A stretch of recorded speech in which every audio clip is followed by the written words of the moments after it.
Peristiwa kekerasan dalam rumah tangga yang sangat tragis menggemparkan warga Dusun Sumbersari, Desa Kunir Lor, Kecamatan Kunir, Kabupaten Lumajang, Jawa Timur, pada Jumat pagi, 14 Agustus 2026.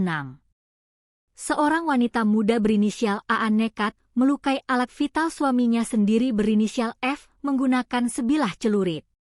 Aksi nekat tersebut dilakukan pelaku saat korban tengah tertidur pula sekira pukul 9:30 WIB, usai korban mengonsumsi minuman beralkohol. Pihak kepolisian sektor Kunir mengonfirmasi bahwasanya aksi penganiayaan berat ini dipicu oleh rasa cemburu mendalam setelah pelaku menduga kuat suaminya telah menjalin hubungan gelap dengan wanita lain. Akibat sabetan senjata tajam jenis celurit tersebut, organ vital korban mengalami pendarahan hebat.